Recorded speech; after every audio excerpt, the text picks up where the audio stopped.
La nuit des contes présente L'oiseau bleu, un conte de Madame d'Aulnoy. Il était une fois un roi fort riche en terres et en argent.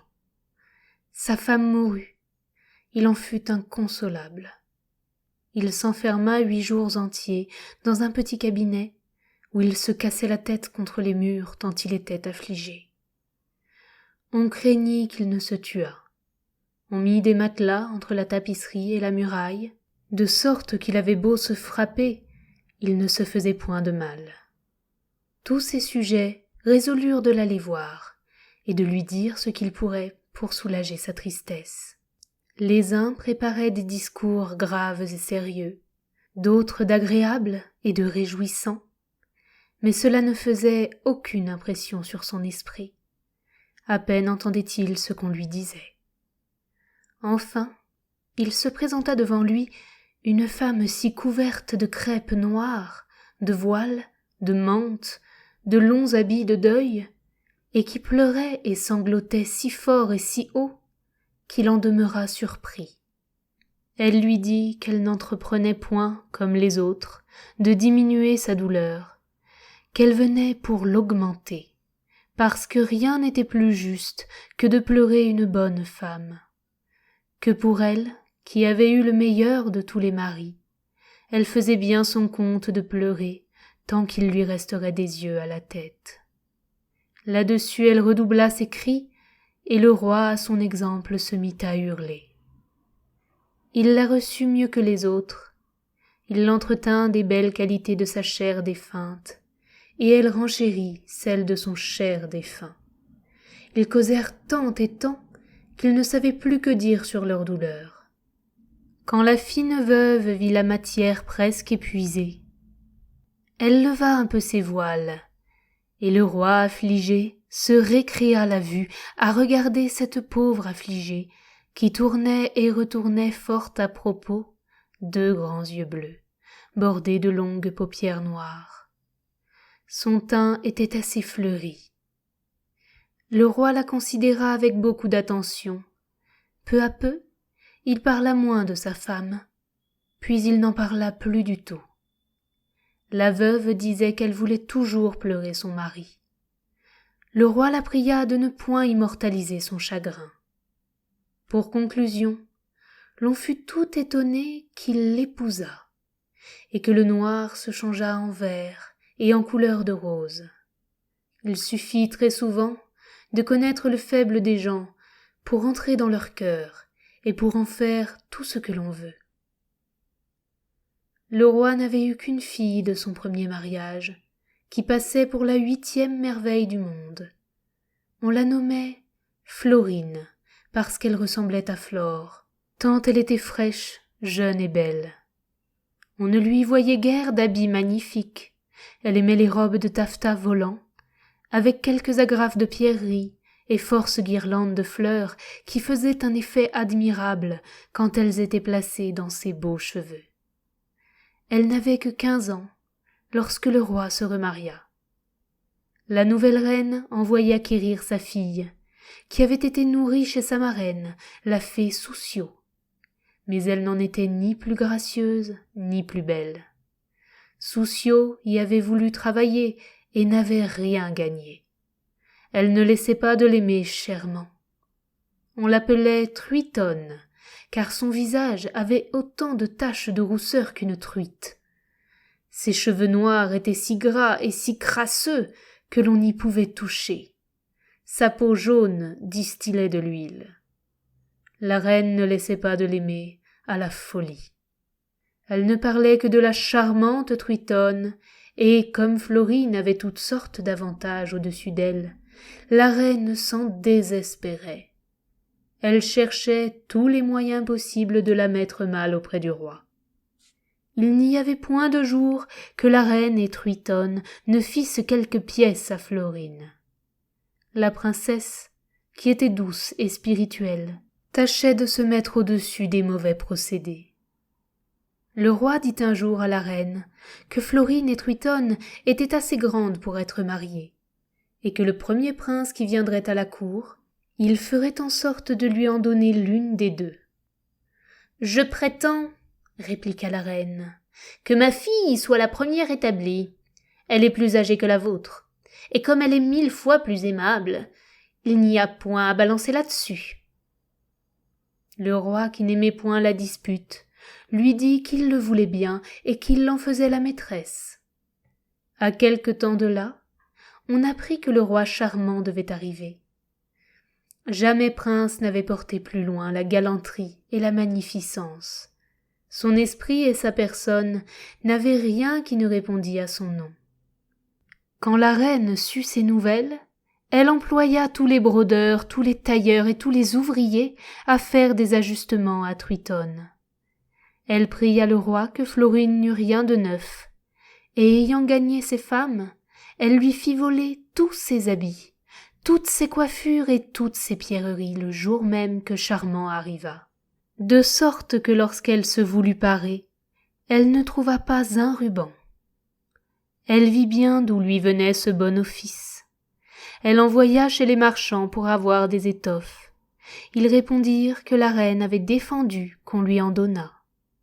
Elle demeura donc avec une petite robe fort crasseuse, et sa honte était si grande qu'elle se mit dans le coin de la salle lorsque le roi charmant arriva. La reine le reçut avec de grandes cérémonies. Elle lui présenta sa fille, plus brillante que le soleil et plus laide par toutes ses parures qu'elle ne l'était ordinairement. Le roi en détourna ses yeux. La reine voulait se persuader qu'elle lui plaisait trop et qu'il craignait de s'engager, de sorte qu'elle la faisait toujours mettre devant lui. Il demanda s'il n'y avait pas encore une autre princesse appelée Florine. « Oui, » dit Triton en la montrant avec le doigt. « La voilà qui se cache parce qu'elle n'est pas brave. » Florine sourit et devint si belle, que le roi charmant demeura comme un homme ébloui. Il se leva promptement et fit une profonde révérence à la princesse. « Madame, » lui dit-il, « votre incomparable beauté vous part trop, pour que vous ayez besoin d'aucun secours étranger. »« Seigneur, » répliqua-t-elle, « je vous avoue que je suis peu accoutumée à porter un habit aussi malpropre que l'est celui-ci, et vous m'auriez fait plaisir de ne pas vous apercevoir de moi. »« Il serait impossible, » s'écria Charmant, « qu'une si merveilleuse princesse pût être en quelque lieu et que l'on eût des yeux pour d'autres que pour elle. »« Ah !» dit la reine irritée, « je passe bien mon temps à vous entendre. Croyez-moi, seigneur, Florine est déjà assez coquette, et elle n'a pas besoin qu'on lui dise tant de galanterie. » Le roi charmant démêla aussitôt les motifs qui faisaient ainsi parler la reine. Mais comme il n'était pas de condition à se contraindre, il laissa paraître toute son admiration pour Florine, et l'entretint 3 heures de suite. La reine au désespoir, et Triton inconsolable de n'avoir pas la préférence sur la princesse, firent de grandes plaintes au roi, et l'obligèrent de consentir que, pendant le séjour du roi charmant, l'on enfermerait Florine dans une tour, où il ne se verrait point. En effet, aussitôt qu'elle fut retournée dans sa chambre, 4 hommes masqués la portèrent en haut de la tour, et l'y laissèrent dans la dernière désolation.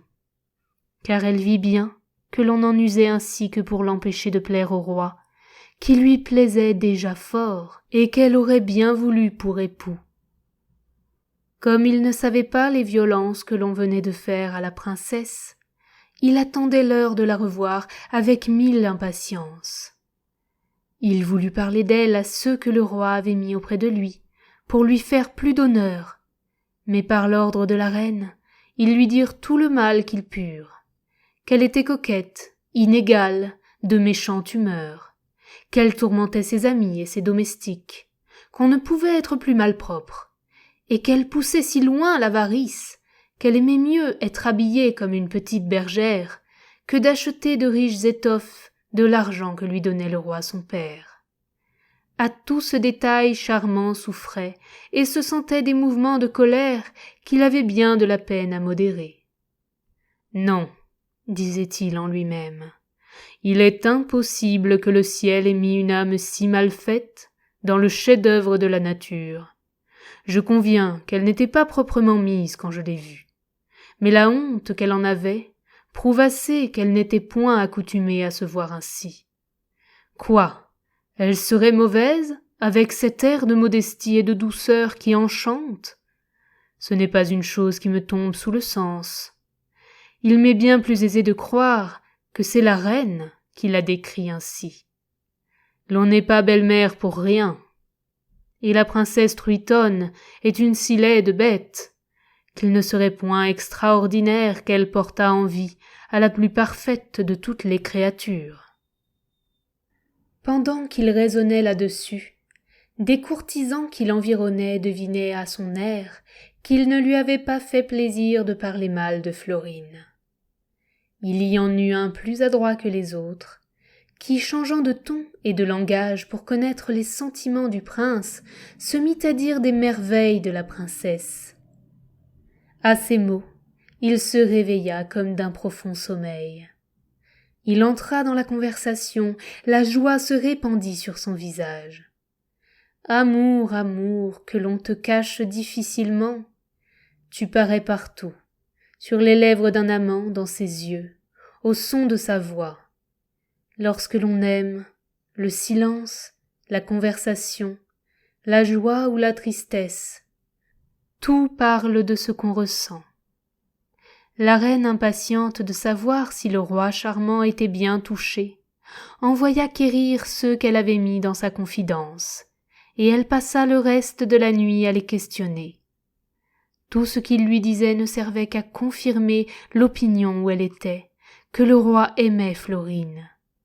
Mais que vous dirais-je de la mélancolie de cette pauvre princesse?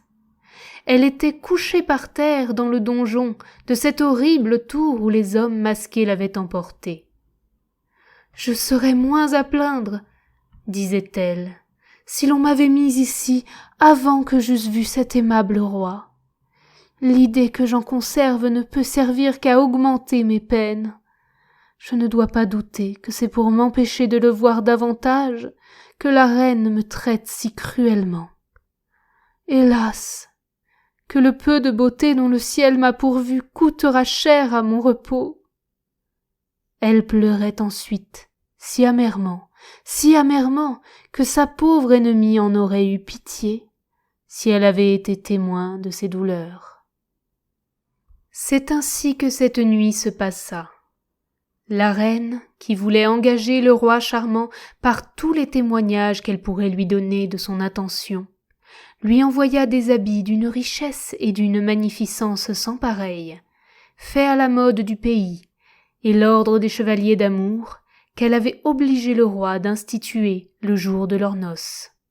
C'était un cœur d'or émaillé de couleurs de feu, entouré de plusieurs flèches, et percé d'une avec ces mots: « Une seule me blesse. » La reine avait fait tailler pour Charmant un cœur d'un rubis gros comme un œuf d'autruche. Chaque flèche était d'un seul diamant, longue comme un doigt, et la chaîne où ce cœur tenait était faite de perles, dont la plus petite pesait 1 livre. Enfin, depuis que le monde est monde, il n'avait rien paru de tel. Le roi à cette vue demeura si surpris qu'il fut quelque temps sans parler. On lui présenta en même temps un livre dont les feuilles étaient de vélin, avec des miniatures admirables, la couverture d'or, chargée de pierreries, et les statuts de l'ordre des chevaliers d'amour y étaient écrits d'un style fort tendre et fort galant. L'on dit au roi que la princesse qu'il avait vue le priait d'être son chevalier, et qu'elle lui envoyait ce présent. À ces mots, il osa se flatter que c'était celle qu'il aimait. « Quoi? La belle princesse Florine ?» s'écria-t-il. « Pense à moi d'une manière si généreuse et si engageante ?»« Seigneur, » lui dit-on, « vous vous méprenez au nom. Nous venons de la part de l'aimable Truitonne. »« C'est Truitonne qui me veut pour son chevalier ?» dit le roi d'un air froid et sérieux. Je suis fâché de ne pouvoir accepter cet honneur. Mais un souverain n'est pas assez maître de lui pour prendre les engagements qu'il voudrait. Je sais ceux d'un chevalier, je voudrais les remplir tous, et j'aime mieux ne pas recevoir la grâce qu'elle m'offre que de m'en rendre indigne. » Il remit aussitôt le cœur, la chaîne et le livre dans la même corbeille. Puis il envoya tout chez la reine, qui pensa étouffer de rage avec sa fille, de la manière méprisante dont le roi étranger avait reçu une faveur si particulière. Lorsqu'il put aller chez le roi et la reine, il se rendit dans leur appartement. Il espérait que Florine y serait. Il regardait de tous côtés pour la voir. Dès qu'il entendait entrer quelqu'un dans la chambre, il tournait la tête brusquement vers la porte. Il paraissait inquiet et chagrin. La malicieuse reine devinait assez ce qui se passait dans son âme. Mais elle n'en faisait pas semblant. Elle ne lui parlait que de parties de plaisir. Il lui répondait tout de travers. Enfin il demanda où était la princesse Florine. « Seigneur, lui dit fièrement la reine, le roi son père a défendu qu'elle sorte de chez elle, jusqu'à ce que ma fille soit mariée. »« Et quelle raison, répliqua le roi, peut-on avoir de tenir cette belle personne prisonnière ? »« Je l'ignore, dit la reine, et quand je le saurai, je pourrai me dispenser de vous le dire. » Le roi se sentait dans une colère inconcevable. Il regardait Truitonne de travers, et songeait en lui-même que c'était à cause de ce petit monstre qu'on lui dérobait le plaisir de voir la princesse. Il quitta promptement la reine, sa présence lui causait trop de peine. Quand il fut revenu dans sa chambre, il dit à un jeune prince qui l'avait accompagné, et qu'il aimait fort, de donner tout ce qu'on voudrait au monde pour gagner quelqu'une des femmes de la princesse, afin qu'il pût lui parler un moment. Ce prince trouva aisément des dames du palais, qui entrèrent dans la confidence. Il y en eut une qui l'assura que le soir même, Florine serait à une petite fenêtre basse qui répondait sur le jardin, et que par là, elle pourrait lui parler, pourvu qu'il prît de grandes précautions afin qu'on ne le sût pas. Car, ajouta-t-elle, le roi et la reine sont si sévères qu'ils me feraient mourir s'ils découvraient que j'eusse favorisé la passion de Charmant. Le prince, ravi d'avoir amené l'affaire jusque-là, lui promit tout ce qu'elle voulait et courut faire sa cour au roi, en lui annonçant l'heure du rendez-vous. Mais la mauvaise confidente ne manqua pas d'aller avertir la reine de ce qui se passait et de prendre ses ordres. Aussitôt elle pensa qu'il fallait envoyer sa fille à la petite fenêtre. Elle l'introduisit bien, et Truitonne ne manqua rien, quoiqu'elle fût naturellement une grande bête. La nuit était si noire qu'il aurait été impossible au roi de s'apercevoir de la tromperie qu'on lui faisait. Quand même il n'aurait pas été aussi prévenu qu'il l'était, de sorte qu'il s'approcha de la fenêtre avec des transports de joie inexprimables. Il dit à Truitonne tout ce qu'il aurait dit à Florine, pour la persuader de sa passion. Truitonne, profitant de la conjoncture, lui dit qu'elle se trouvait la plus malheureuse personne du monde d'avoir une belle-mère si cruelle, et qu'elle aurait toujours à souffrir jusqu'à ce que sa fille fût mariée. Le roi l'assura que si elle le voulait pour époux, il serait ravi de partager avec elle sa couronne et son cœur. Là-dessus, il tira sa bague de son doigt, et la mettant au doigt de Truitonne, il ajouta que c'était un gage éternel de sa foi, et qu'elle n'avait qu'à prendre l'heure pour partir en diligence. Truitonne répondit le mieux qu'elle put à ses empressements. Il s'apercevait bien qu'elle ne disait rien qui vaille, et cela lui aurait fait de la peine, s'il ne se fût persuadé que la crainte d'être surprise par la reine lui ôtait la liberté de son esprit. Il ne la quitta qu'à la condition de revenir le lendemain à pareille heure, ce qu'elle lui promit de tout son cœur. La reine, ayant su l'heureux succès de cette entrevue, s'en promit tout. Et en effet, le jour étant concerté, le roi vint la prendre dans une chaise volante, traînée par des grenouilles ailées. Un enchanteur de ses amis lui avait fait ce présent. La nuit était fort noire. Truitonne sortit mystérieusement par une petite porte, et le roi qui l'attendait la reçut dans ses bras et lui jura 100 fois une fidélité éternelle. Mais comme il n'était pas d'humeur à voler longtemps dans sa chaise volante sans épouser la princesse qu'il aimait, il lui demanda où elle voulait que les noces se fissent. Elle lui dit qu'elle avait pour marraine une fée qu'on appelait Soussio, qui était fort célèbre, qu'elle était d'avis d'aller au château.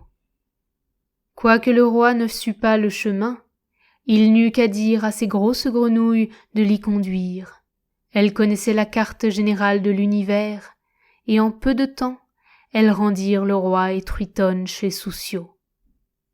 Le château était si bien éclairé qu'en arrivant le roi aurait reconnu son erreur, si la princesse ne s'était soigneusement couverte de son voile.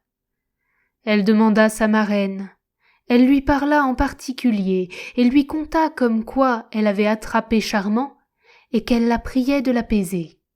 « Ah, ma fille, dit la fée, la chose ne sera pas facile. Il aime trop Florine. Je suis certaine qu'il va nous faire désespérer. » Cependant le roi les attendait dans une salle dont les murs étaient de diamants, si clairs et si nets qu'il vit au travers Soussio et Truitonne causer ensemble. Il croyait rêver. « Quoi ? disait-il. Ai-je été trahi ?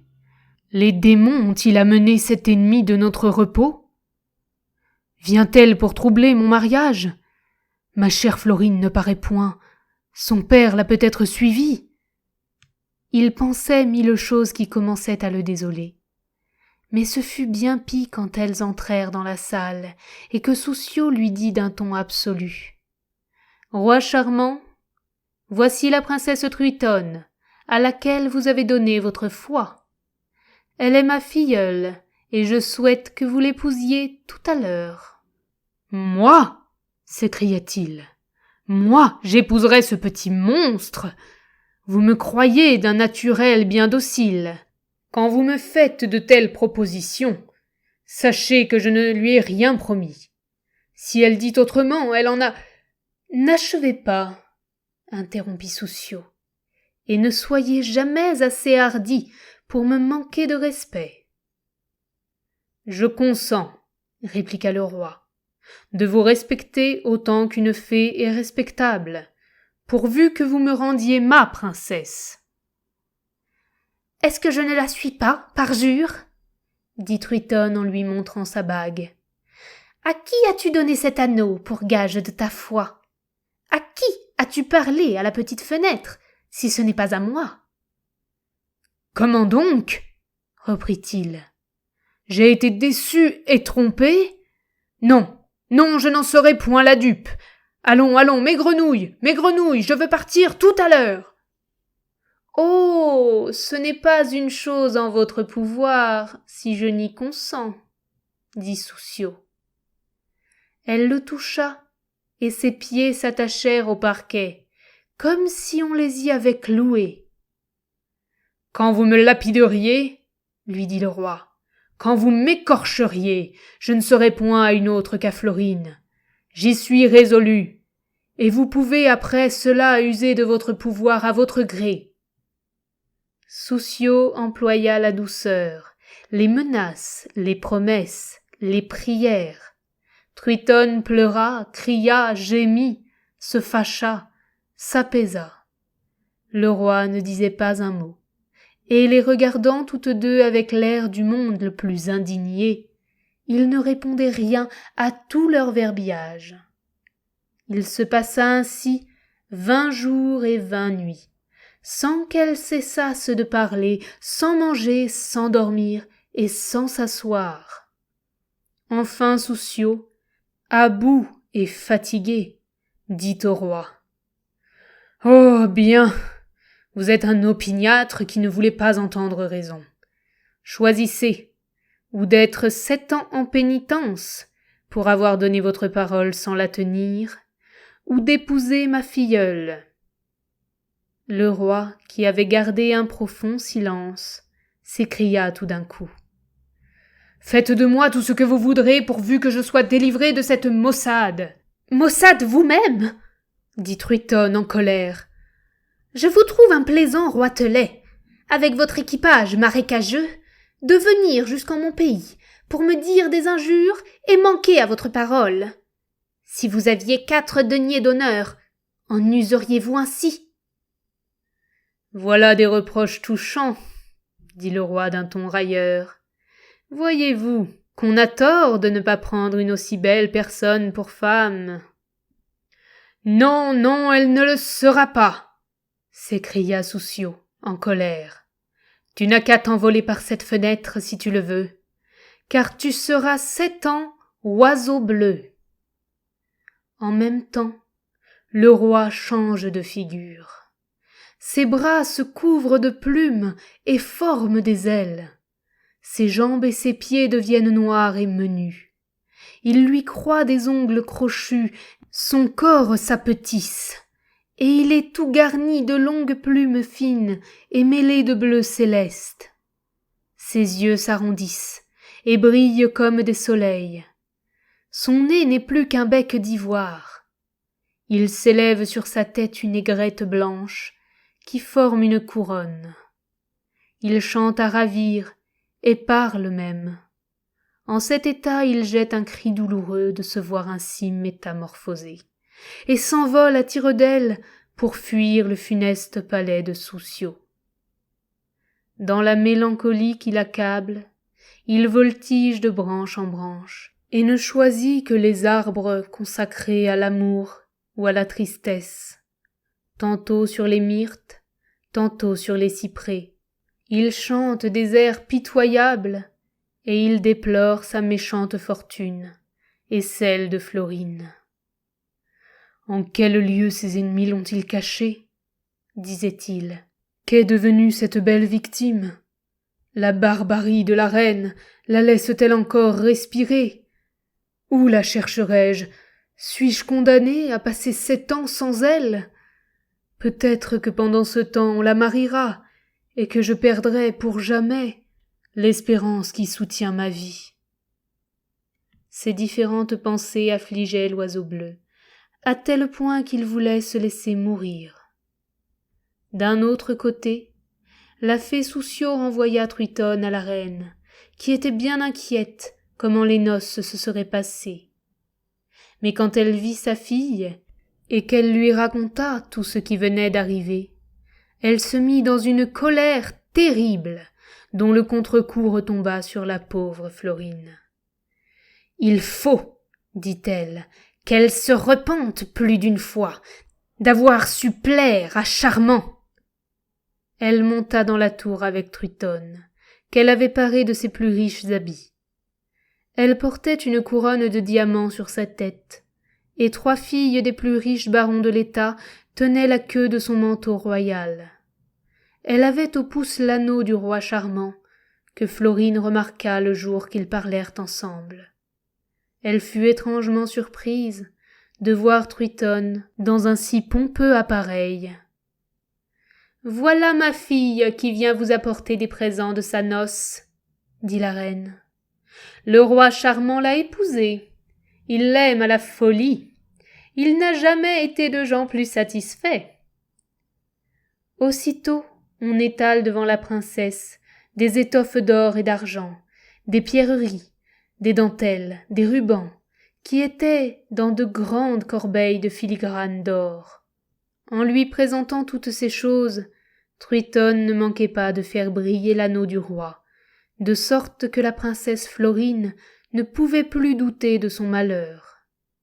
Elle s'écria d'un air désespéré qu'on nota de ses yeux tous ces présents si funestes, qu'elle ne pouvait plus porter que du noir, ou plutôt qu'elle voulait présentement mourir. Elle s'évanouit, et la cruelle reine, ravie d'avoir si bien réussi, ne permit pas qu'on la secourût. Elle la laissa seule, dans le plus déplorable état du monde, et alla conter malicieusement au roi que sa fille était si transportée de tendresse que rien n'égalait les extravagances qu'elle faisait, et qu'il fallait bien se donner de garde de la laisser sortir de la tour. Le roi lui dit qu'elle pouvait gouverner cette affaire à sa fantaisie, et qu'il en serait toujours satisfait. Lorsque la princesse revint de son évanouissement, et qu'elle réfléchit sur la conduite qu'on tenait avec elle, au mauvais traitement qu'elle recevait de son indigne marâtre, et à l'espérance qu'elle perdait pour jamais d'épouser le roi charmant, sa douleur devint si vive qu'elle pleura toute la nuit. En cet état elle se mit à la fenêtre, où elle fit des regrets fort tendres et fort touchants. Quand le jour approcha, elle la ferma et continua de pleurer. La nuit suivante, elle ouvrit la fenêtre, elle poussa de profonds soupirs et des sanglots, elle versa un torrent de larmes. Le jour venu, elle se cacha dans sa chambre. Cependant le roi charmant, ou pour mieux dire le bel oiseau bleu, ne cessait point de voltiger autour du palais. Il jugeait que sa chère princesse y était enfermée, et si elle faisait de tristes plaintes, les siennes ne l'étaient pas moins. Il s'approchait des fenêtres le plus qu'il pouvait pour regarder dans les chambres, mais la crainte que Truitonne ne l'aperçût et ne se doutât que c'était lui l'empêchait de faire ce qu'il aurait voulu. « Il y va de ma vie, » disait-il en lui-même. « Si ces mauvaises découvraient où je suis, elles voudraient se venger.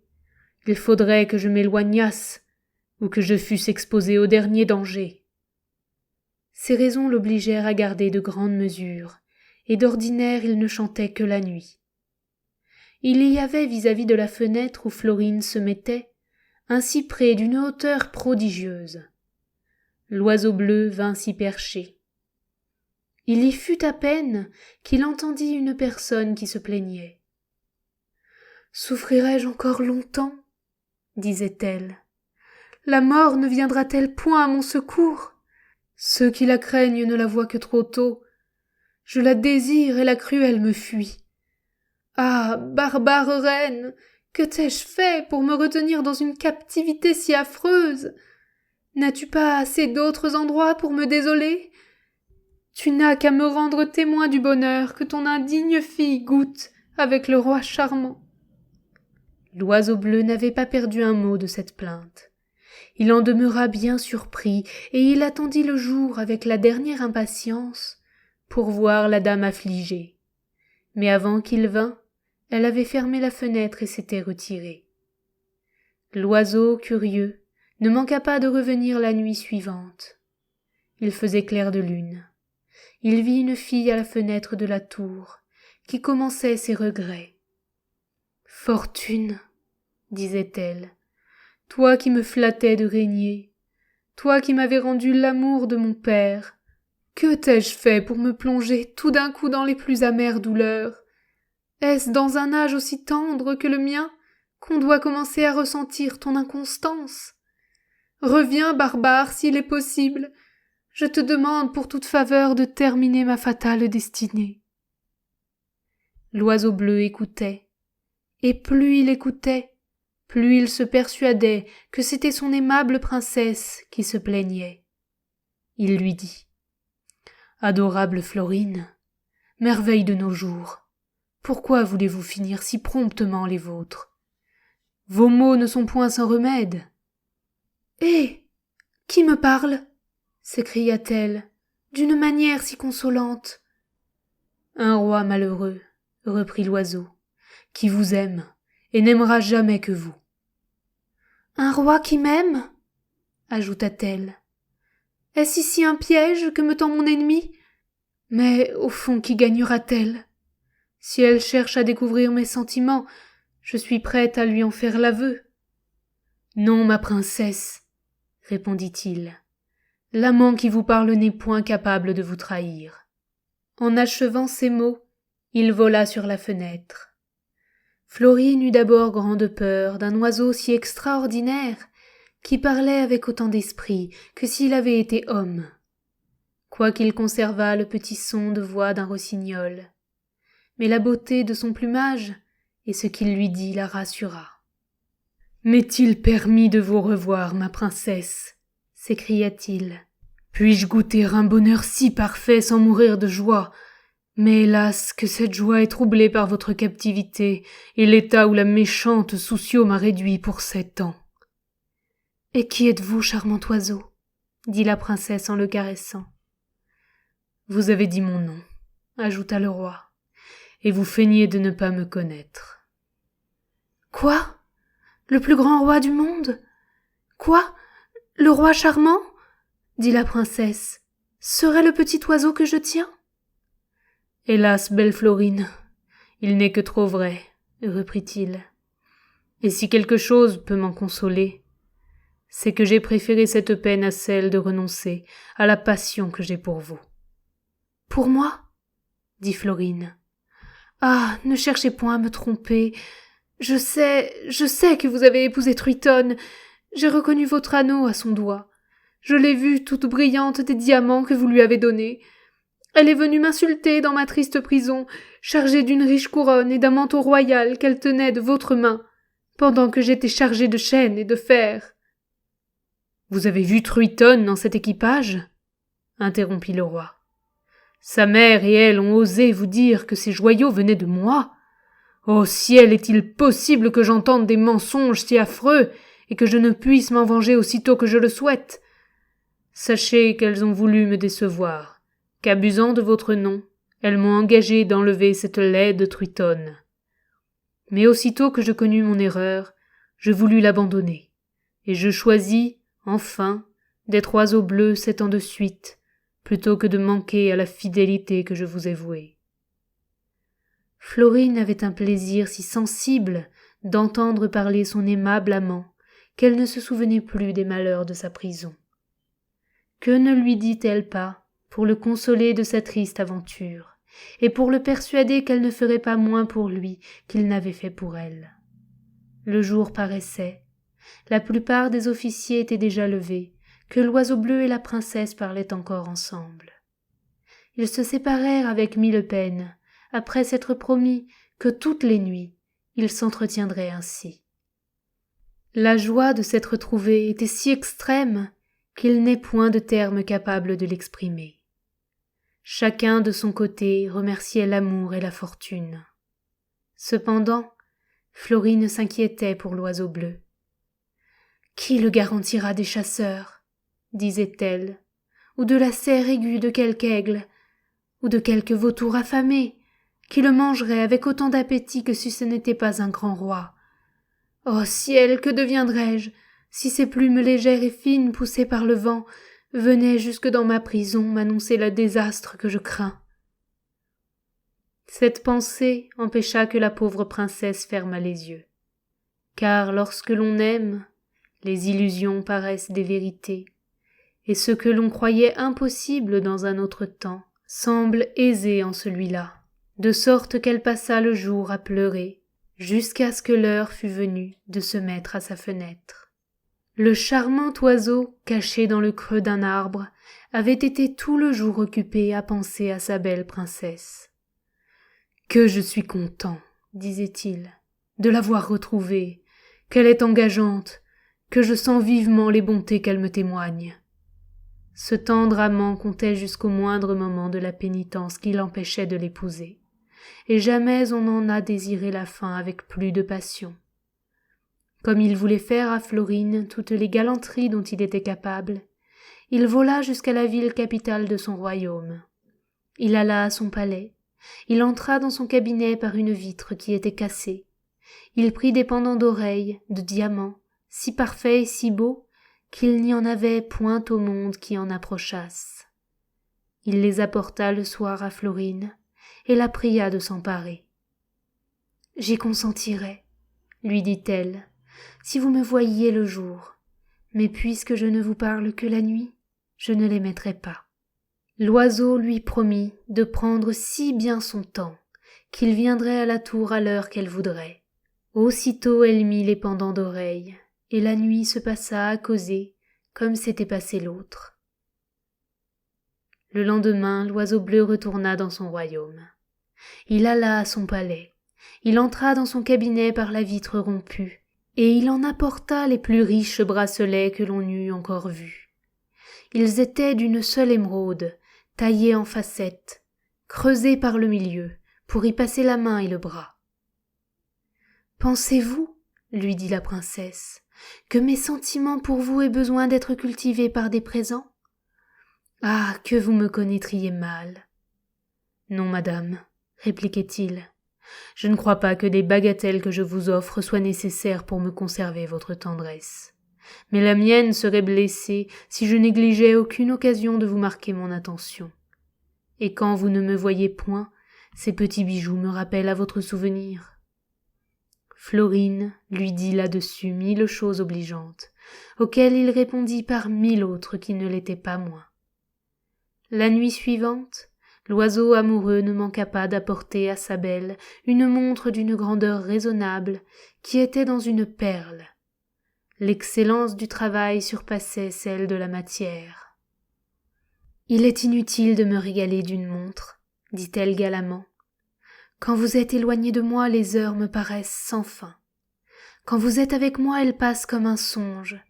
Ainsi je ne puis leur donner une juste mesure. » « Hélas, ma princesse, s'écria l'oiseau bleu, j'en ai la même opinion que vous, et je suis persuadé que je renchéris encore sur la délicatesse. »« Après ce que vous souffrez pour me conserver votre cœur, répliqua-t-elle, je suis en état de croire que vous avez porté l'amitié et l'estime aussi loin qu'elles peuvent aller. » Dès que le jour paraissait, l'oiseau volait dans le fond de son arbre, où des fruits lui servaient de nourriture.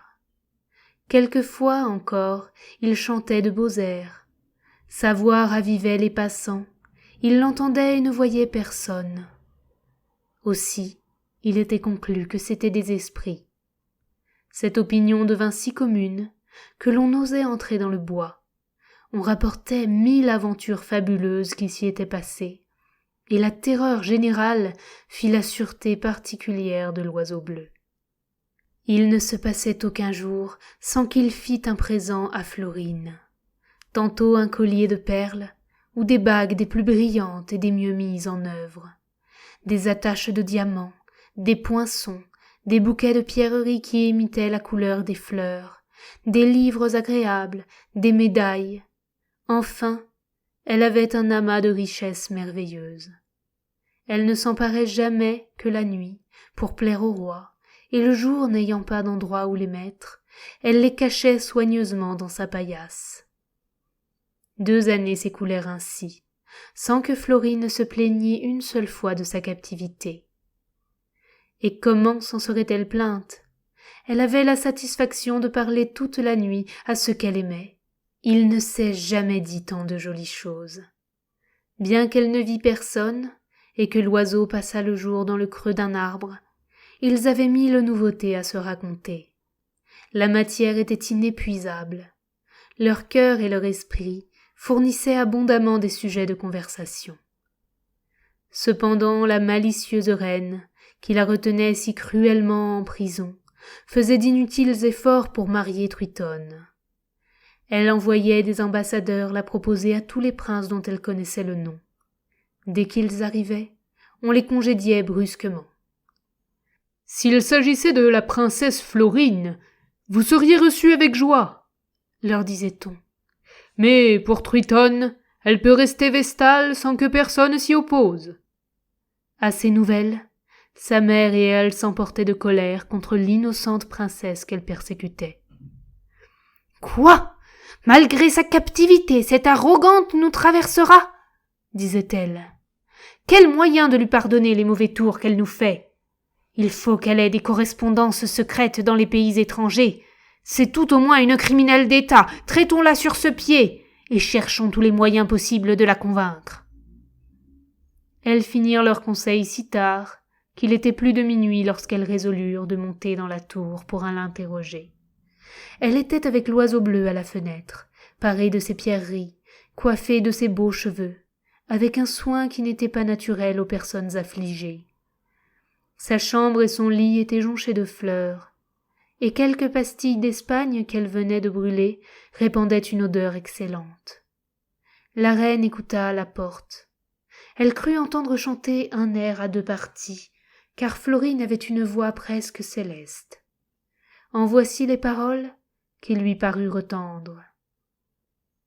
Que notre sort est déplorable, et que nous souffrons de tourments, pour nous aimer trop constamment. Mais c'est en vain qu'on nous accable, malgré nos cruels ennemis, nos cœurs seront toujours unis. Quelques soupirs finirent leur petit concert. « Ah, ma truitonne, nous sommes trahis !» s'écria la reine en ouvrant brusquement la porte et en se jetant dans la chambre. Que devint Florine à cette vue? Elle poussa promptement sa petite fenêtre pour donner le temps à l'oiseau royal de s'envoler. Elle était bien plus occupée de sa conservation que de la sienne propre, mais il ne se sentit pas la force de s'éloigner. Ses yeux perçants lui avaient découvert le péril auquel sa princesse était exposée. Il avait vu la reine et Truitonne. Quelle affliction de n'être pas en état de défendre sa maîtresse! Elles s'approchèrent d'elle comme des furies qui voulaient la dévorer. « L'on sait vos intrigues contre l'État !» s'écria la reine. « Ne pensez pas que votre rang vous sauve des châtiments que vous méritez. »« Et avec qui, madame ?» répliqua la princesse. « N'êtes-vous pas ma geôlière depuis 2 ans? Ai-je vu d'autres personnes que celles que vous m'avez envoyées ?» Pendant qu'elle parlait, la reine et sa fille l'examinaient avec une surprise sans pareille. Son admirable beauté et son extraordinaire parure les éblouissaient. « Et d'où vous viennent, madame ?» dit la reine. « Ces pierreries qui brillent plus que le soleil. Nous feriez-vous à croire qu'il y a des mines dans cette tour ?»« Je les y ai trouvées, » répliqua Florine. « C'est tout ce que j'en sais. » La reine la regarda attentivement, pour pénétrer jusqu'au fond de son cœur ce qui s'y passait. « Nous ne sommes pas vos dupes, » dit-elle. « Vous pensez nous en faire à croire, mais, princesse, nous savons ce que vous faites depuis le matin jusqu'au soir. On vous a donné tous ces bijoux dans la seule vue de vous obliger à vendre le royaume de votre père. »« Je serais fort en état de le livrer, » répondit-elle avec un sourire dédaigneux. « Une princesse infortunée qui languit dans les fers depuis si longtemps peut beaucoup dans un complot de cette nature. »« Et pour qui donc ?» reprit la reine. « Êtes-vous coiffée comme une petite coquette, votre chambre pleine d'odeurs et votre personne si magnifique qu'au milieu de la cour vous seriez moins parée. »« J'ai assez de loisirs, » dit la princesse. « Il n'est pas extraordinaire que j'en donne quelques moments à m'habiller. J'en passe tant d'autres à pleurer mes malheurs, que ceux-là ne sont pas à me reprocher. »« Ça, voyons, » dit la reine. « Si cette personne n'a point quelque traité fait avec les ennemis. » Elle chercha elle-même partout, et venant à la paillasse qu'elle fit vider, elle y trouva une si grande quantité de diamants, de perles, de rubis, d'émeraudes et de topazes, qu'elle ne savait d'où cela venait. Elle était résolue de mettre en quelque lieu des papiers pour perdre la princesse. Dans le temps qu'on n'y prenait pas garde, elle en cacha dans la cheminée. Mais par bonheur, l'oiseau bleu était perché au-dessus, qui voyait mieux qu'un lynx et qui écoutait tout.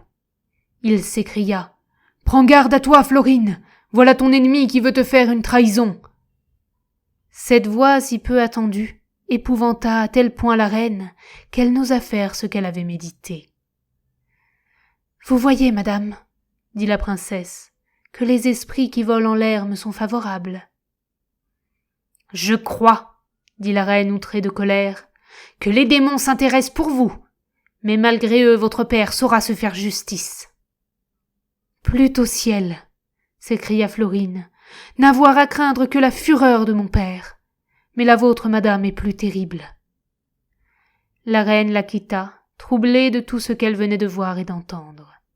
Elle tint conseil sur ce qu'elle devait faire contre la princesse. On lui dit que, si quelque fée ou quelque enchanteur la prenait sous leur protection, le vrai secret pour les irriter serait de lui faire de nouvelles peines, et qu'il serait mieux d'essayer de découvrir son intrigue. La reine approuva cette pensée, elle envoya coucher dans sa chambre une jeune fille qui contrefaisait l'innocente. Elle eut ordre de lui dire qu'on la mettait auprès d'elle pour la servir. Mais quelle apparence de donner dans un panneau si grossier! La princesse la regarda comme une espionne. Elle ne put ressentir une douleur plus violente. « Quoi? Je ne parlerai plus à cet oiseau qui m'est si cher, disait-elle. Il m'aidait à supporter mes malheurs. Je soulageais les siens. Notre tendresse nous suffisait. Que va-t-il faire? Que ferai-je moi-même? En pensant à toutes ces choses, elle versait des ruisseaux de larmes. Elle n'osait plus se mettre à la petite fenêtre, quoiqu'elle entendît voltiger autour. Elle mourait d'envie de lui ouvrir, mais elle craignait d'exposer la vie de ce cher amant. Elle passa un mois entier sans paraître. L'oiseau bleu se désespérait. Quelle plainte ne faisait-il pas? Comment vivre sans voir sa princesse? Il n'avait jamais mieux ressenti les maux de l'absence et ceux de la métamorphose. Il cherchait inutilement des remèdes à l'une et à l'autre. Après s'être creusé la tête, il ne trouvait rien qui le soulageât. L'espionne de la princesse, qui veillait jour et nuit depuis un mois, se sentit si accablée de sommeil qu'enfin elle s'endormit profondément. Florine s'en aperçut. Elle ouvrit sa petite fenêtre et dit « Oiseau bleu, couleur du temps, vole à moi promptement. » Ce sont là ses propres paroles, auxquelles l'on n'a rien voulu changer. L'oiseau les entendit si bien qu'il vint promptement sur la fenêtre.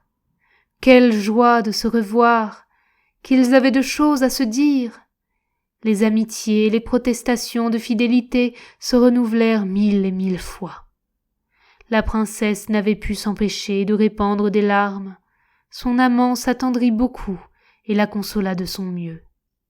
Enfin, l'heure de se quitter étant venue, sans que la geôlière se fût réveillée, ils se dirent l'adieu le plus touchant. Le lendemain encore l'espionne s'endormit.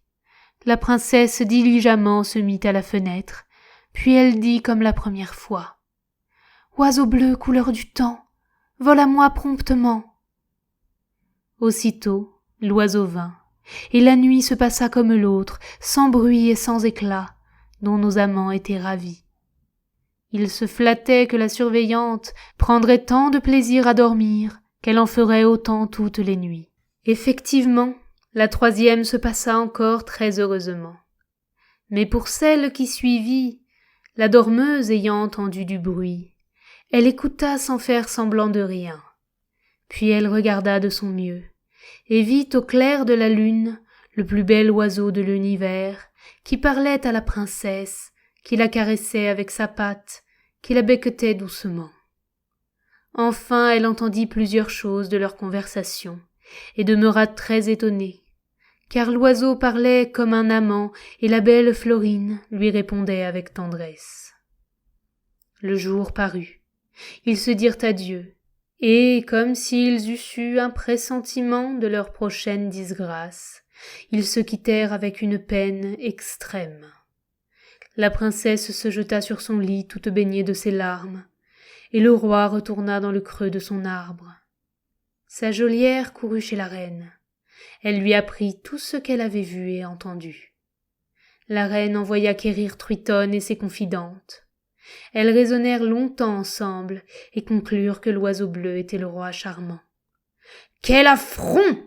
s'écria la reine. « Quel affront, ma Truitonne ! Cette insultante princesse que je croyais si affligée jouissait en repos des agréables conversations de notre ingrat. Ah, je me vengerai d'une manière si sanglante qu'il en sera parlé. » Truitonne la pria de n'y perdre pas un moment, et comme elle se croyait plus intéressée dans l'affaire que la reine, elle mourait de joie lorsqu'elle pensait à tout ce qu'on ferait pour désoler l'amant et la maîtresse. La reine renvoya l'espionne dans la tour. Elle lui ordonna de ne témoigner ni soupçon ni curiosité, et de paraître plus endormie qu'à l'ordinaire. Elle se coucha de bonne heure, elle ronfla de son mieux, et la pauvre princesse déçue, ouvrant la petite fenêtre, s'écria Oiseau bleu, couleur du temps, vole à moi promptement. » Mais elle l'appela toute la nuit, inutilement. Il ne parut point, car la méchante reine avait fait attacher au cyprès des épées, des couteaux, des rasoirs, des poignards, et lorsqu'il vint à tire-d'aile s'abattre dessus, ses armes meurtrières lui coupèrent les pieds. Il tomba sur d'autres qui lui coupèrent les ailes, et enfin, tout percé, il se sauva avec 1000 peines jusqu'à son arbre, laissant une longue trace de sang. Que n'étiez-vous là, belle princesse, pour soulager cet oiseau royal? Mais elle serait morte si elle l'avait vu dans un état si déplorable. Il ne voulait prendre aucun soin de sa vie, persuadé que c'était Florine qui lui avait fait jouer ce mauvais tour. « Ah, barbare !» disait-il douloureusement. « Est-ce ainsi que tu paies la passion la plus pure et la plus tendre qui sera jamais? Si tu voulais ma mort, que ne me la demandais-tu toi-même? Elle m'aurait été chère de ta main. Je venais te trouver avec tant d'amour et de confiance. Je souffrais pour toi, et je souffrais sans me plaindre. Quoi, tu m'as sacrifiée à la plus cruelle des femmes? Elle était notre ennemie commune. Tu viens de faire ta paix à mes dépens. C'est toi, Florine, c'est toi qui me poignardes. Tu as emprunté la main de Truitonne, et tu l'as conduite jusque dans mon sein. » Ces funestes idées l'accablèrent à tel point qu'il résolut de mourir. Mais son ami, l'enchanteur, qui avait vu revenir chez lui les grenouilles volantes avec le chariot, sans que le roi parût, se mit si en peine de ce qui pouvait lui être arrivé, qu'il parcourut 8 fois toute la terre pour le chercher, sans qu'il lui fût possible de le retrouver. Il faisait son 9e tour, lorsqu'il passa dans le bois où il était, et, suivant les règles qu'il s'était prescrites, il sonna du corps assez longtemps, et puis il cria 5 fois de toute sa force. « Roi charmant! Roi charmant! Où êtes-vous » Le roi reconnut la voix de son meilleur ami. « Approchez, lui dit-il, de cet arbre, et voyez le malheureux roi que vous chérissez, noyé dans son sang. » L'enchanteur, tout surpris, regardait de tous côtés sans rien voir. « Je suis Oiseau bleu !» dit le roi d'une voix faible et languissante. À ces mots, l'enchanteur le trouva sans peine dans son petit nid. Un autre que lui aurait été étonné plus qu'il ne le fut. Mais il n'ignorait aucun tour de l'art nécromancien. Il ne lui en coûta que quelques paroles pour arrêter le sang qui coulait encore. Et avec des herbes qu'il trouva dans le bois, et sur lesquelles il dit 2 mots de grimoire, il guérit le roi aussi parfaitement que s'il n'avait pas été blessé. Il le pria ensuite de lui apprendre par quelle aventure il était devenu oiseau, et qui l'avait blessé si cruellement. Le roi contenta sa curiosité. Il lui dit que c'était Florine qui avait décelé le mystère amoureux des visites secrètes qu'il lui rendait, et que, pour faire sa paix avec la reine, elle avait consenti à laisser garnir le cyprès de poignards et de rasoirs, par lesquels il avait été presque haché. Il se récria 1000 fois sur l'infidélité de cette princesse, et dit qu'il s'estimerait heureux d'être mort avant d'avoir connu son méchant cœur. Le magicien se déchaîna contre elle et contre toutes les femmes. Il conseilla au roi de l'oublier. « Quel malheur serait le vôtre, lui dit-il, si vous étiez capable d'aimer plus longtemps cette ingrate. Après ce qu'elle vient de vous faire, l'on en doit tout craindre. » L'oiseau bleu n'en put demeurer d'accord. Il aimait encore trop chèrement Florine. Et l'enchanteur, qui connut ses sentiments malgré le soin qu'il prenait de les cacher, lui dit d'une manière agréable. « Accablé d'un cruel malheur, en vain l'on parle et l'on raisonne. On n'écoute que sa douleur, et point les conseils qu'on nous donne. Il faut laisser faire le temps, chaque chose a son point de vue, et quand l'heure n'est pas venue, on se tourmente vainement. Le royal oiseau en convint, et pria son ami de le porter chez lui et de le mettre dans une cage où il fût à couvert de la patte du chat et de toute arme meurtrière. « Mais, lui dit l'enchanteur, resterez-vous encore 5 ans dans un état si déplorable et si peu convenable à vos affaires et à votre dignité? Car enfin, vous avez des ennemis qui soutiennent que vous êtes mort. Ils veulent envahir votre royaume. Je crains bien que vous ne l'ayez perdu avant d'avoir recouvré votre première forme. »« Ne pourrais-je pas, répliqua-t-il, aller dans mon palais et gouverner tout comme je faisais ordinairement ? » ?»« Oh » s'écria son ami, « la chose est difficile. Tel qui veut obéir à un homme ne veut pas obéir à un perroquet. Tel vous craint étant roi, étant environné de grandeur et de faste, qui vous arrachera toutes les plumes, vous voyant un petit oiseau. Ah, faiblesse humaine, brillante extérieure, s'écria le roi. Encore que tu ne signifies rien pour le mérite et la vertu, tu ne laisses pas d'avoir des endroits décevants, dont on ne saurait presque se défendre. Eh bien, continua-t-il, soyons philosophes, méprisons ce que nous ne pouvons obtenir, notre parti ne sera point le plus mauvais.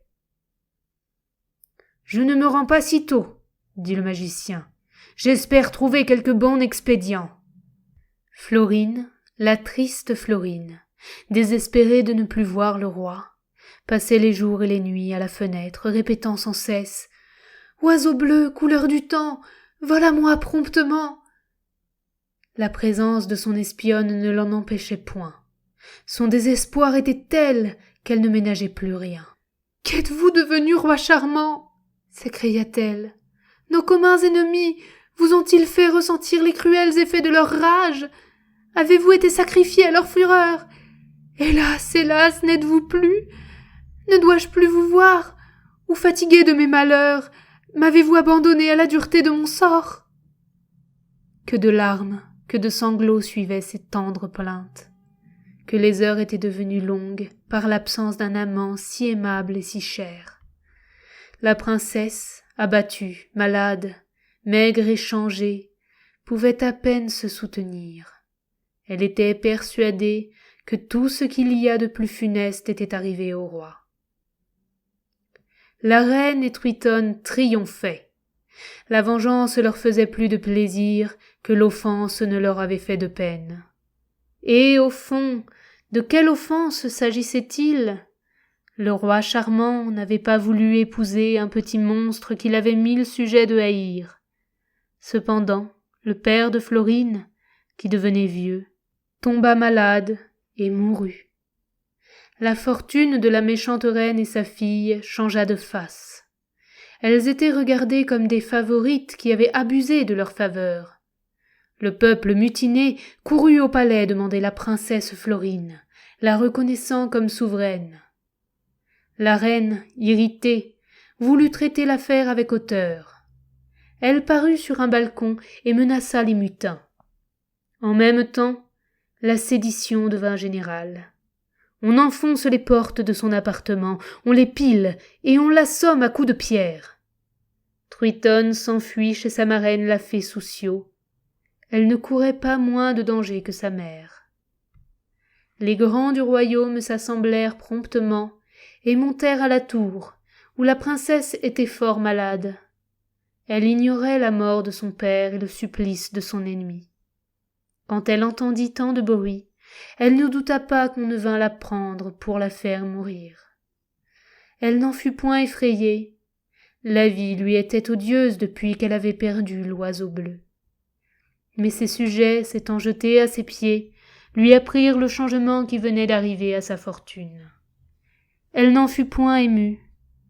Ils la portèrent dans son palais et la couronnèrent. Les soins infinis que l'on prit de sa santé et l'envie qu'elle avait d'aller chercher l'oiseau bleu contribuèrent beaucoup à la rétablir et lui donnèrent bientôt assez de force pour nommer un conseiller afin d'avoir soin de son royaume en son absence. Et puis elle prit pour des 1000 millions de pierreries et elle partit une nuit toute seule, sans que personne ne sût où elle allait. L'enchanteur, qui prenait soin des affaires du roi charmant, n'ayant pas assez de pouvoir pour détruire ce que Soussio avait fait, s'avisa de l'aller trouver et de lui proposer quelque accommodement en faveur duquel il rendrait au roi sa figure naturelle. Il prit les grenouilles et vola chez la fée qui causait en ce moment avec Truitonne. D'un enchanteur à une fée il n'y a que la main. Ils se connaissaient depuis 500 ou 600 ans, et dans cet espace de temps ils avaient été 1000 fois bien et mal ensemble. Elle le reçut très agréablement. « Que me veut mon compère ?» lui dit-elle. C'est ainsi qu'ils se nomment tous. « Y a-t-il quelque chose pour son service qui dépende de moi ?»« Oui, ma commère, » dit le magicien. « Vous pouvez tout pour ma satisfaction. Il s'agit du meilleur de mes amis, d'un roi que vous avez rendu infortuné. »« Ah, je vous entends, compère, » s'écria Soussio. « J'en suis fâché, mais il n'y a point de grâce à espérer pour lui, s'il ne veut épouser ma filleule. La voilà belle et jolie, comme vous voyez. Qu'il se consulte. » L'enchanteur pensa demeurer muet. Il la trouva laide. Cependant, il ne pouvait se résoudre à s'en aller sans régler quelque chose avec elle, parce que le roi avait couru 1000 risques depuis qu'il était en cage. Le clou qui l'accrochait s'était rompu, la cage était tombée, et sa majesté emplumée souffrit beaucoup de cette chute. Minet, qui se trouvait dans la chambre lorsque cet accident arriva, lui donna un coup de griffe dans l'œil, dont il pensa rester borgne. Une autre fois, on avait oublié de lui donner à boire. Il allait le grand chemin d'avoir la pépie, quand on l'en garantit par quelques gouttes d'eau. Un petit coquin de singe s'étant échappé, attrapa ses plumes au travers des barreaux de sa cage, et il l'épargna aussi peu qu'il l'aurait fait un geai ou un merle. Le pire de tout cela, c'est qu'il était sur le point de perdre son royaume. Ses héritiers faisaient tous les jours des fourberies nouvelles pour prouver qu'il était mort. Enfin, l'enchanteur conclut, avec sa commère Soussio, qu'elle mènerait Truitonne dans le palais du roi charmant, qu'elle y resterait quelques mois, pendant lesquels il prendrait sa résolution de l'épouser, et qu'elle lui rendrait sa figure, quitte à reprendre celle d'oiseau, s'il ne voulait pas se marier. La fée donna des habits tout d'or et d'argent à Truitonne, puis elle la fit monter en trousse, derrière elle sur un dragon, et elles se rendirent au royaume de Charmant, qui venait d'y arriver avec son fidèle ami l'enchanteur. En 3 coups de baguette, il se vit le même qu'il avait été, beau, aimable, spirituel et magnifique, mais il achetait bien cher le temps dont on diminuait sa pénitence. La seule pensée d'épouser Truitonne le faisait frémir. L'enchanteur lui disait les meilleures raisons qu'il pouvait. Elle ne faisait qu'une médiocre impression sur son esprit, et il était moins occupé de la conduite de son royaume que des moyens de proroger le terme que Soussio lui avait donné pour épouser Truitonne. Cependant la reine Florine, déguisée sous un habit de paysanne, avec ses cheveux épars et mêlés, qui cachait son visage, un chapeau de paille sur la tête, un sac de toile sur son épaule, commença son voyage, tantôt à pied, tantôt à cheval, tantôt par mer, tantôt par terre. Elle faisait toute la diligence possible, mais, ne sachant où elle devait tourner ses pas, elle craignait toujours d'aller d'un côté pendant que son aimable roi serait de l'autre. Un jour qu'elle s'était arrêtée au bord d'une fontaine, dont l'eau argentée bondissait sur de petits cailloux, elle eut envie de se laver les pieds. Elle s'assit sur le gazon. Elle releva ses blonds cheveux avec un ruban et mit ses pieds dans le ruisseau. Elle ressemblait à Diane qui se baigne au retour d'une chasse. Il passa dans cet endroit une petite vieille toute voûtée, appuyée sur un gros bâton. Elle s'arrêta et lui dit : « Que faites-vous là, ma belle fille ? Vous êtes bien seule. » »« Ma bonne mère, dit la reine, je ne laisse pas d'être en grande compagnie, car j'ai avec moi les chagrins, les inquiétudes et les déplaisirs. » À ces mots, ses yeux se couvrirent de larmes. « Quoi? Si jeune, vous pleurez ?» dit la bonne femme. « Ah, ma fille, ne vous affligez pas. Dites-moi ce que vous avez sincèrement et j'espère vous soulager. » La reine le voulut bien. Elle lui conta ses ennuis, la conduite que la fée Souciot avait tenue dans cette affaire, et enfin comme elle cherchait l'oiseau bleu. La petite vieille se redresse, s'agence, change tout d'un coup de visage, paraît belle, jeune, habillée superbement, et regardant la reine avec un sourire gracieux. « Incomparable Florine, lui dit-elle, le roi que vous cherchez n'est plus oiseau. Ma sœur, Souciot, lui a rendu sa première figure. Il est dans son royaume. Ne vous affligez point, vous y arriverez, et vous viendrez à bout de votre dessein.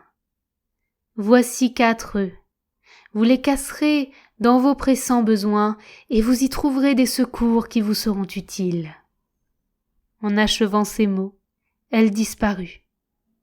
Florine se sentit fort consolée de ce qu'elle venait d'entendre. Elle mit les œufs dans son sac et tourna ses pas vers le royaume de Charmant.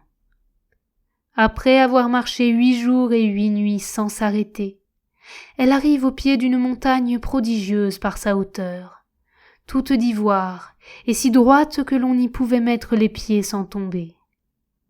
Elle fit 1000 tentatives inutiles.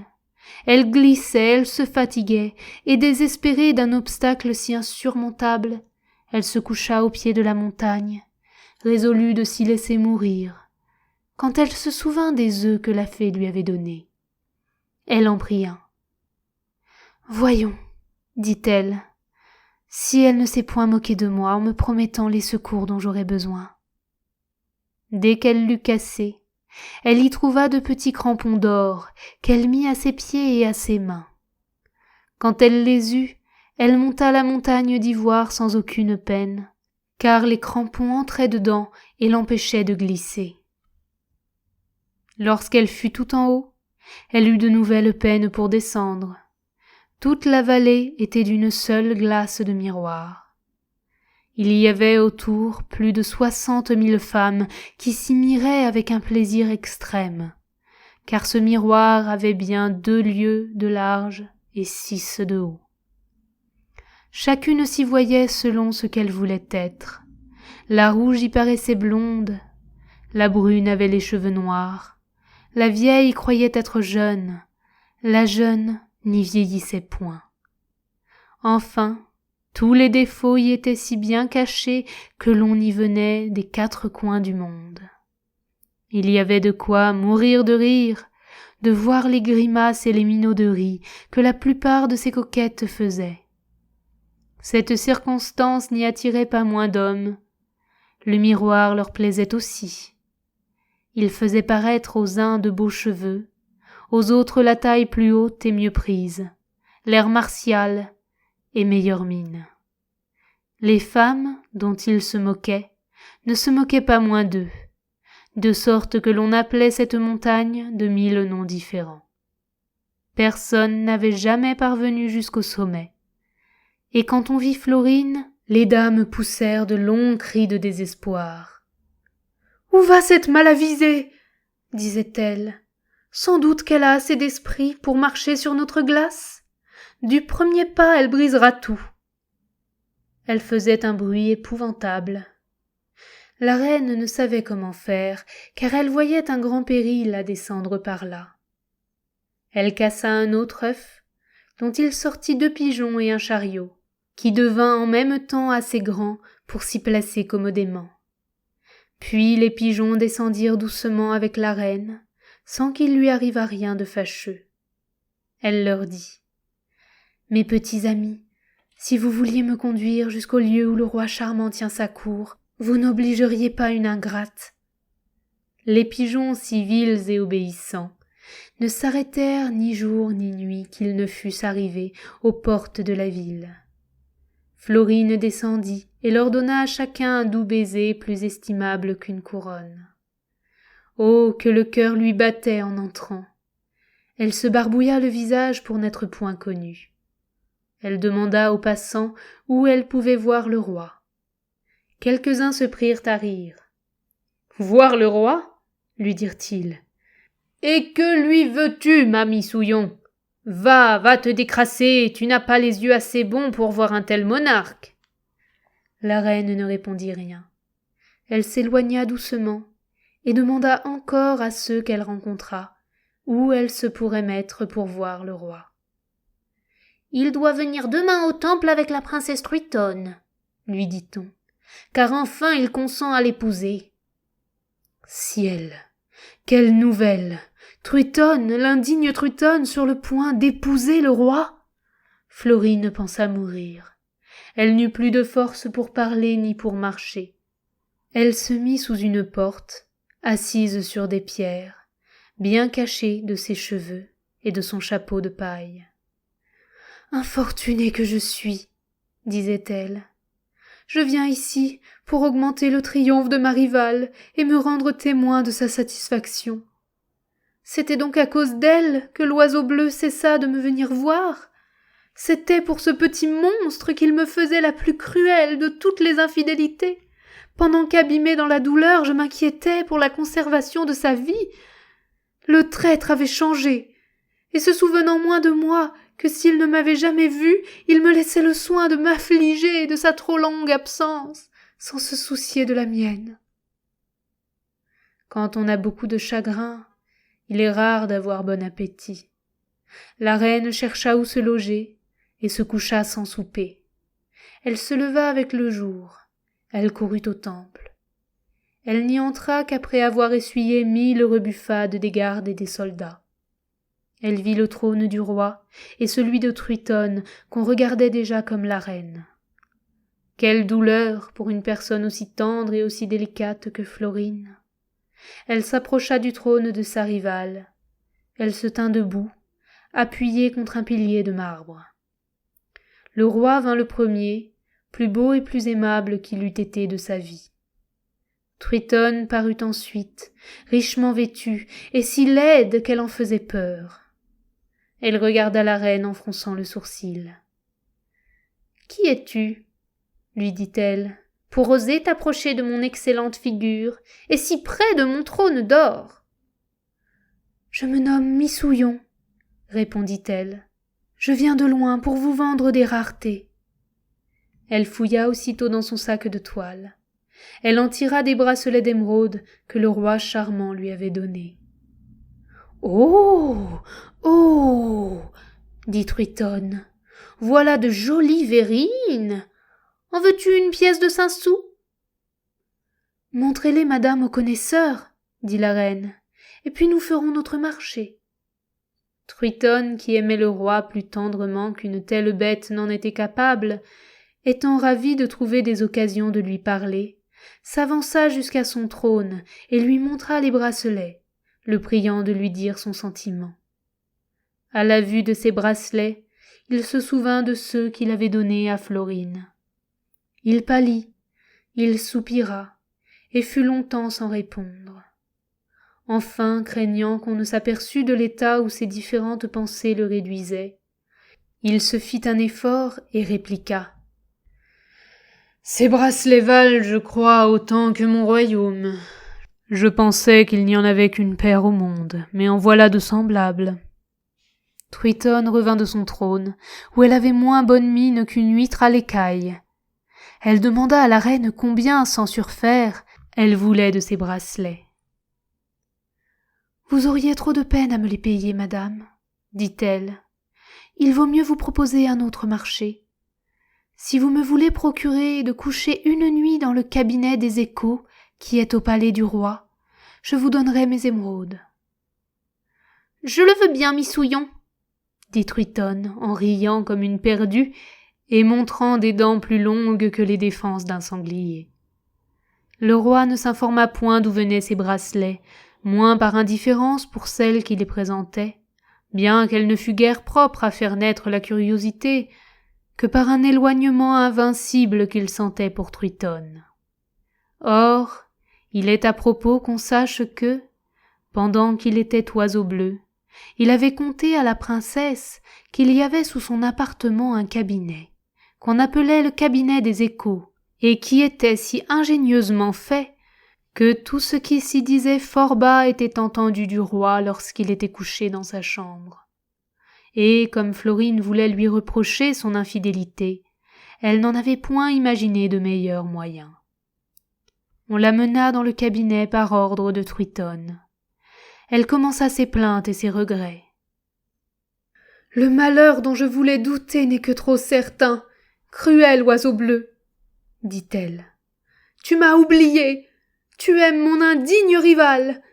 Les bracelets que j'ai reçus de ta déloyale main n'ont pu me rappeler à ton souvenir, tant j'en suis éloignée. » Alors les sanglots interrompirent ses paroles, et quand elle eut assez de force pour parler, elle se plaignit encore et continua jusqu'au jour. Les valets de chambre l'avaient entendue toute la nuit, gémir et soupirer. Ils le dirent à Truitonne, qui lui demanda quel tintamarre elle avait fait. La reine lui dit qu'elle dormait si bien qu'ordinairement elle rêvait et qu'elle parlait très souvent haut. Pour le roi, il ne l'avait point entendue, par une fatalité étrange. C'est que depuis qu'il avait aimé Florine, il ne pouvait plus dormir, et lorsqu'il se mettait au lit pour prendre quelque repos, on lui donnait de l'opium. La reine passa une partie du jour dans une étrange inquiétude. « S'il m'a entendue, disait-elle, se peut-il une indifférence plus cruelle? S'il ne m'a pas entendue, que ferai-je pour parvenir à me faire entendre? » Il ne se trouvait plus de rareté extraordinaire, car des pierreries sont toujours belles, mais il fallait quelque chose qui piquât le goût de Truitonne. Elle eut recours à ses œufs. Elle en cassa un. Aussitôt, il en sortit un petit carrosse d'acier poli, garni d'or de rapport. Il était attelé de 6 souris vertes, conduites par un raton couleur de rose, et le postillon, qui était aussi de famille ratonnière, était gris de lin. Il y avait dans ce carrosse 4 marionnettes, plus fringantes et plus spirituelles que toutes celles qui paraissent aux foires Saint-Germain et Saint-Laurent. Elles faisaient des choses surprenantes, particulièrement 2 petites égyptiennes qui, pour danser la sarabande et les passe-pieds, ne l'auraient pas cédé à Léance. La reine demeura ravie de ce nouveau chef-d'œuvre, de l'art nécromancien. Elle ne dit mot jusqu'au soir, qui était l'heure que Truitonne allait à la promenade. Elle se mit dans une allée, faisant galoper ses souris, qui traînaient le carrosse, les ratons et les marionnettes. Cette nouveauté étonna si fort Truitonne qu'elle s'écria 2 ou 3 fois. « Missouillon, Missouillon, veux-tu 5 sous du carrosse et de ton attelage souriquois ?» « Demandez aux gens de lettres et aux docteurs de ce royaume, dit Florine, ce qu'une telle merveille peut valoir, et je m'en rapporterai à l'estimation du plus savant. » Truitonne, qui était absolu en tout, lui répliqua. « Sans m'importuner plus longtemps de ta crasseuse présence, dis-moi le prix. »« Dormir encore dans le cabinet des échos, dit-elle, est tout ce que je demande. »« Va, pauvre bête, répliqua Truitonne, tu n'en seras pas refusé. » Et se tournant vers ces dames. « Voilà une sotte créature, dit-elle, de retirer si peu d'avantages de ses raretés. » La nuit vint. Florine dit tout ce qu'elle put imaginer de plus tendre, et elle le dit aussi inutilement qu'elle l'avait déjà fait, parce que le roi ne manquait jamais de prendre son opium. Les valets de chambre disaient entre eux. « Sans doute que cette paysanne est folle. Qu'est-ce qu'elle raisonne toute la nuit ?» Avec cela, disaient les autres, il ne laisse pas d'y avoir de l'esprit et de la passion dans ce qu'elle conte. Elle attendait impatiemment le jour, pour voir quel effet ses discours auraient produit. « Quoi ? Ce barbare est devenu sourd à ma voix, disait-elle. Il n'entend plus sa chère Florine. Ah, quelle faiblesse de l'aimer encore, que je mérite bien les marques de mépris qu'il me donne. » Mais elle y pensait inutilement. Elle ne pouvait se guérir de sa tendresse. Il n'y avait plus qu'un œuf dans son sac, dont elle dut espérer du secours. Elle le cassa. Il en sortit un pâté de 6 oiseaux qui étaient bardés, cuits et fort bien apprêtés. Avec cela il chantait merveilleusement bien, disait la bonne aventure, et savait mieux la médecine qu'Esculape. La reine resta charmée d'une chose si admirable. Elle fut avec son pâté parlant dans l'antichambre de Truitonne. Comme elle attendait qu'elle passât, un des valets de chambre du roi s'approcha d'elle et lui dit « Ma Missouillon, savez-vous bien que si le roi ne prenait pas de l'opium pour dormir, vous l'étourdiriez assurément, car vous jasez la nuit d'une manière surprenante. » Florine ne s'étonna plus de ce qu'il ne l'avait pas entendu.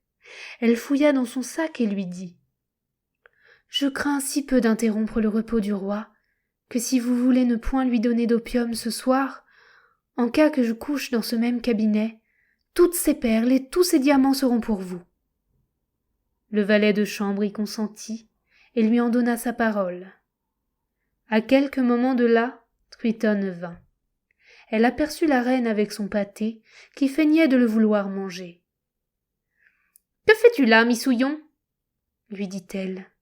« Madame, » répliqua Florine, « je mange des astrologues, des musiciens et des médecins. » En même temps, tous les oiseaux se mettent à chanter plus mélodieusement que des sirènes. Puis ils s'écrièrent « Donnez la pièce blanche, et nous vous dirons votre bonne aventure. » Un canard qui dominait dit plus haut que les autres « Can, je suis médecin, je guéris de tous les maux et de toutes sortes de folies, hormis de celles d'amour. » Truitonne, plus surprise de tant de merveilles qu'elle l'eût été de ses jours, jura. « Par la vertu de Chiou, voilà un excellent pâté. Je le veux avoir. Ça, Missouillon, que t'en donnerais-je » Le prix ordinaire, dit-elle, couché dans le cabinet des échos et rien davantage. Tiens, dit généreusement Truitonne, car elle était de belle humeur par l'acquisition d'un tel pâté. Tu en auras une pistole. Florine, plus contente qu'elle l'eût été encore, parce qu'elle espérait que le roi l'entendrait, se retira en la remerciant. Dès que la nuit parut, elle se fit conduire dans le cabinet, souhaitant avec ardeur que le valet de chambre lui tînt parole, et qu'au lieu de donner de l'opium au roi, il lui présentât autre chose qui pût le tenir éveillé. Lorsqu'elle crut que chacun s'était endormi, elle commença ses plaintes ordinaires. « À combien de périls me suis-je exposée, disait-elle, pour te chercher pendant que tu me fuis et que tu veux épouser Truitonne. Que t'ai-je donc fait, cruel, pour oublier tes serments? Souviens-toi de ta métamorphose, de mes bontés, de nos tendres conversations. » Elle les répéta presque toutes, avec une mémoire qui prouvait assez que rien ne lui était plus cher que ce souvenir. Le roi ne dormait point, et il entendait si distinctement la voix de Florine et toutes ses paroles qu'il ne pouvait comprendre d'où elles venaient. Mais son cœur, pénétré de tendresse, lui rappela si vivement l'idée de son incomparable princesse qu'il sentit sa séparation avec la même douleur qu'au moment où les couteaux l'avaient blessé sur le cyprès. Il se mit à parler de son côté, comme la reine avait fait du sien. « Ah, princesse, dit-il, trop cruel pour un amant qui vous adorait.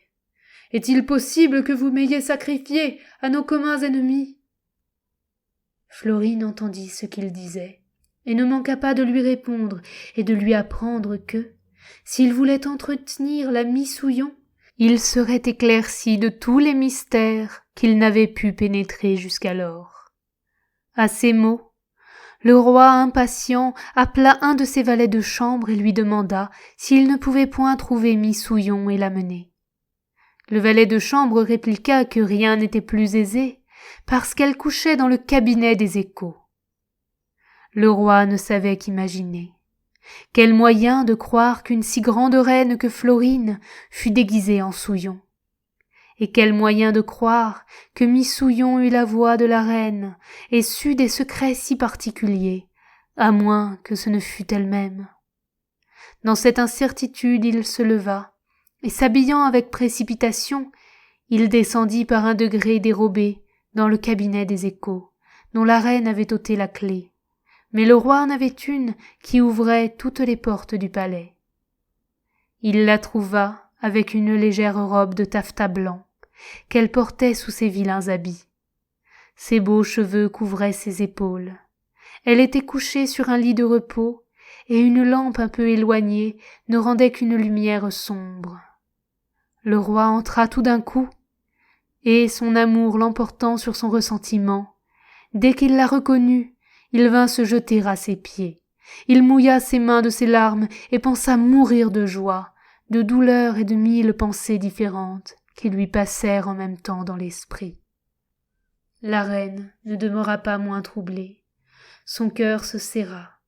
Elle pouvait à peine soupirer.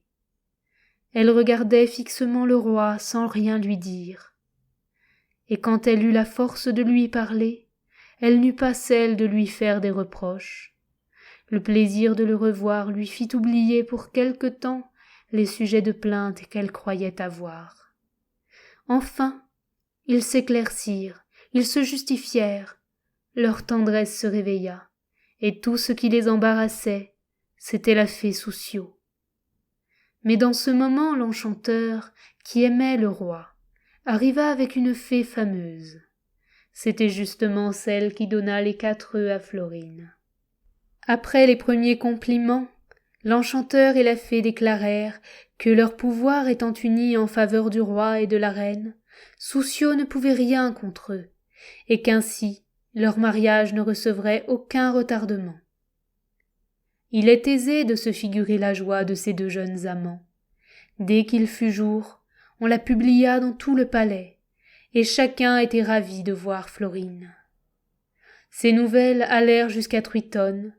Elle accourut chez le roi. Quelle surprise d'y trouver sa belle rivale! Dès qu'elle voulut ouvrir la bouche pour lui dire des injures, l'enchanteur et la fée parurent, qui la métamorphosèrent en truie, afin qu'il lui restât au moins une partie de son nom et de son naturelle grandeur. Elle s'enfuit toujours grognant jusque dans la basse-cour, où de longs éclats de rire que l'on fit sur elle achevèrent de la désespérer. Le roi charmant et la reine Florine, délivrés d'une personne si odieuse, ne pensèrent plus qu'à la fête de leurs noces. La galanterie et la magnificence y parurent également. Il est aisé de juger de leur félicité après de si longs malheurs. Moralité. Quand Truitonne aspirait à l'hymen de charmant, et que sans avoir pu lui plaire, elle voulait former ce triste engagement, que la mort seule peut défaire, qu'elle était imprudente, hélas. Sans doute, elle ignorait qu'un pareil mariage devient un funeste esclavage, si l'amour ne le forme pas. Je trouve que Charmant fut sage. À mon sens, il vaut beaucoup mieux être oiseau bleu, corbeau, devenir hibou même, que d'éprouver la peine extrême d'avoir ce que l'on hait toujours devant les yeux. En ces sortes d'hymens notre siècle est fertile. Les hymens seraient plus heureux si l'on trouvait encore quelque enchanteur habile, qui voulût s'opposer à ces coupables nœuds, et ne jamais souffrir que l'hyménée unisse, par intérêt ou par caprice, 2 cœurs infortunés, s'ils ne s'aiment tous 2.